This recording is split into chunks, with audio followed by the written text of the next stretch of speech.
Mirë se erdhe në botën ku askush nuk është i pafajshëm. Sekrete shqiptare, vendi ku rrëfimet më të thella, më të ndaluara dhe më të pathëna të shqiptarëve marrin zë. Na bëni subscribe për histori të ndryshme.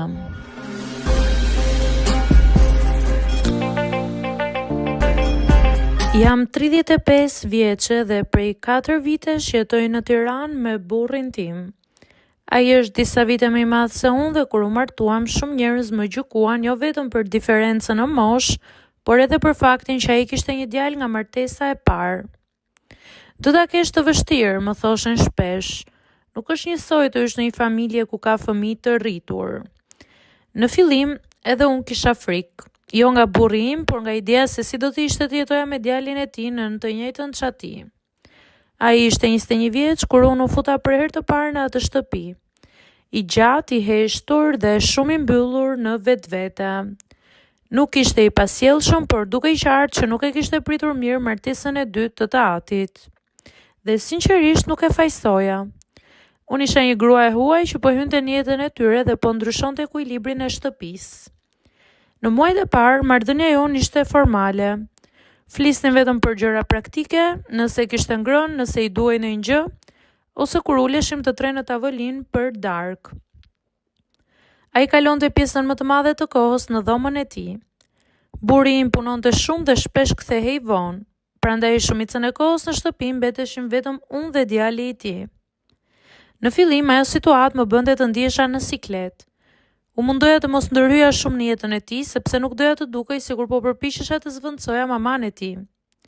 Por me kalimin e kohës, gjërat filluan të ndryshojnë ngadalë.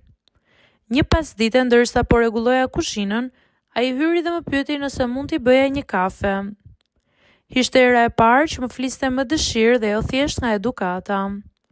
Ulëm në tavolinë dhe filluam të bënim muhabet. Fillimisht për universitetin, për Tiranën, për punën që bënte her pas here, pastaj bisedat tona filluan të bëheshin më të gjata. E kuptova që pas asaj sjellje së ftohtë fshihet një djalë shumë i ndjeshëm, më shumë se sa dukej. Më tregoi për ndarjen e prindërve të tij, për mënyrën si ishte larguar mamaja e shtetit dhe për faktin që prej vitesh ishte mësuar të mbante gjithçka për brenda. Jam mësuar të mos flas shumë. Njerëzit gjithmonë largohen në fund. Më tha, ajo fjali më preku, sepse për herë të parë e pash jo si djalin e burrit tim, por si një djalë që kishte kaluar shumë gjëra në heshtje. Dal nga dal filluam të afroheshim më shumë si njerëz. Jo në mënyrë të çuditshme apo të gabuar, por si dy persona që jetonin në të njëjtën shtëpi dhe po krijonin një besim të sinqertë. Ai filloi të më ndihmonte me gjëra të vogla në shtëpi. Ndonjëherë gatuanim bashk, ndonjëherë rinim deri vonë duke parë filma ose duke folur për gjëra të zakonshme. Madje buri im filloi të bënte shaka. Më duket se ju të dy merreni vesh më mirë se sa me mua. Dhe ne qeshnim. Por e vërteta ishte që mes nesh po krijoi një afërsi shumë e fortë emocionale. Një afërsi që asnjëri nuk e kishte planifikuar. Një natë, ndërsa burri im ishte jashtë qytetit për punë, unë u zgjova vonë sepse dëgjova një zhurmë në korridor. Dola nga dhoma dhe pash dritën e kuzhinës ndezur. Ai ishte aty, i ulur vetëm me kokën ulur dhe duart që i dridheshin lehtë. Në fillim mendova se mos ishte sëmur. U afrova me një herë dhe e pyeta çfarë kishte ndodhur. Kur ngriti kokën pash që sytë e tij ishin skuqur. Ishte era e parë që e shija duke qarë. Ai u përpoq të thoshte që ishte mirë, por duke qartë që nuk ishte. Ula pranë tij dhe pas disa minutash heshtje filloi të më tregonte për një problem që po e rëndonte prej kohësh.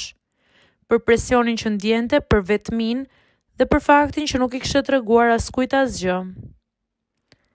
Pas asaj nate në kuzhinë, marrëdhënia jonë ndryshoi në mënyrë që asnjëri prej nesh nuk e tha me zë të lartë, por që të dy e ndjenim. Nuk ishte më thjesht bashkëtesa e zakonshme mes njerëkës dhe djalit të burrit të saj. Kishte lindur një lloj besimi shumë i thellë, një afërsi emocionale që ishte ndërtuar ngadalë, pothuajse pa e kuptuar. Ai filloi të hapej më shumë me mua. Më tregonte gjëra që sipas vetë tij nuk e kishte thënë askujt tjetër. Ndonjëherë rinim deri vonë në kuzhinë duke pirë çaj ose kafe dhe flisnim për jetën, për zhgënjimet, për gjërat që na kishin lënduar. Ajo që më bënte më shumë përshtypje ishte mënyra si më dëgjonte kur unë flisja. Nuk më trajtonte si gruaja e babait, ishte sikur më shikonte si dikë tek i cili gjente qetësi. Burri im vazhdonte të ishte shumë i zënë me punë, kishte ditë që kthehej vonë dhe mezi arrinim të hanim një darkë bashk, ndërsa unë dhe djali i tij kalonim gjithnjë më shumë kohë në të njëjtën shtëpi. Në fillim nuk i dhash shumë rëndësi, madje mendoja që ndoshta po i bëja mirë atij duke i dhënë pak mbështetje emocionale që nuk e kishte pasur prej kohësh. Por me kalimin e javëve kuptova që ai po kalonte një periudhë shumë më të rëndë se sa unë mendoja. Një mbrëmje u kthye në shtëpi më herët se zakonisht, që në momentin që hyrje kuptova që diçka nuk shkonte. Nuk foli shumë, nuk hëngri darkë, thjesht shkoi në dhomë. Nuk doja të ndërhyrja, por instinktivisht ndjeva që kishte nevojë për dikë. Trokita në derën e tij. I je mirë? Po, jam mirë, më ktheu, por fytyra tregonte të kundërtën. Hyr brenda, edhe unë u ula në karigen pranë tavolinës. Për disa minuta e heshtëm të dy, pastaj ai mori frymë dhe më tha: "Unë ndava me të dashurën." Mënyra si e tha më bëri të kuptoj menjëherë që nuk ishte një zënke zakonshme dhe duke i shkatruar emocionalisht. Më tregoi se kishin qenë bashkë prej disa vitesh dhe ai kishte menduar seriozisht atë lidhje. Por kohët e fundit gjërat ishin ftohur, debatet ishin shtuar dhe ajo kishte vendosur të jepte fund gjithçkaje. Ndoshta problemi jam unë, ndoshta nuk di të mbaj askënd pranë, tha ai. Ajo fjali më preku shumë sepse nuk po shija më vetëm një djalë të ri që vuante për një ndarje, po shija dikë që kishte frikë nga braktisja dhe që po e mbante gjithmonë dhimbjen brenda vetes. Fillova të flas qetë, jo si dikush që donte të jepte leksione, por si një grua që kishte kaluar zhgënjime dhe që e dinte sa shumë mund të ndryshojë një ndarje. I thash që ndonjëherë njerëzit largohen jo sepse ti nuk vlen mjaftueshëm, por sepse rrugët nuk përputhen më. Nuk duhej ta shihte veten si dështim vetëm sepse dikush kishte zgjedhur të largohej. Ai më dëgjonte në heshtje dhe për herë të parë pash në sytë e tij një lloj qetësie. Që nga ajo natë filloi të afrohej akoma më shumë me mua. Nuk ishte më vetëm një marrëdhënie mirë familjare. Ai më kërkonte mendim për gjithçka, më tregonte çdo gjë që ndjente dhe shpesh më thoshte: "Ndihem mirë kur flas me ty." Nga dal u bë personi me të cilin flisja më shumë gjatë gjithë ditës. Edhe unë fillova të mësohem me praninë e tij, prisja momentet kur do uleshim të bënim muhabet, kur do qeshnim për gjërat e vogla ose kur do pinim kafe bashkë në darkë. Një mbrëmje ndërsa po flisnim për gjëra të ndryshme në lidhje me mënyrën si njerëzit lëndojnë njëri tjetrin, ai më pa dhe më tha: "Po të kisha njohur një grua si ty më herët, ndoshta do isha shumë ndryshe sot." Në fillim qesha lehtë për ta kaluar situatën, por brenda meje diçka lëvizi. Mënyra si ma tha nuk ishte thjesht mirënjohje. Ishte se si ai më shikonte në ato momente dhe po fillonte të më vinte në siklet. Një siklet që nuk ishte krejtësisht i pafajshëm. Atë natë pasi u futa në dhomë për të fjetur, nuk po arria të qetësohesha. Mendja më rinte tek ai, tek afërsia që po krijoi mes nesh dhe tek fakti që po kalonim një vit shumë të rrezikshme emocionale. Pas asaj nate fillova ta shmang pa kontaktin me të. Jo sepse kishte ndodhur diçka konkrete mes nesh, por sepse ndjeja që marrëdhënia po hynte në një territor të rrezikshëm emocionalisht. Ishte ajo lloj afërsie që nuk lind papritur, por rritet ngadalë, derisa një ditë kupton që nuk është më normale. Mundoja të mbaja distancë, kur ai vinte të fliste në kuzhinë, gjeja justifikim për të ngritur. Kur më pyeste nëse do pinim kafe, i thoya që isha e lodhur dhe kisha punë. Por ai e kuptoi menjëherë dhe një mbrëmje më pyeti troç: "Pse po më shmang?" "Nuk po të shmang." "Po, e di unë pse," më tha.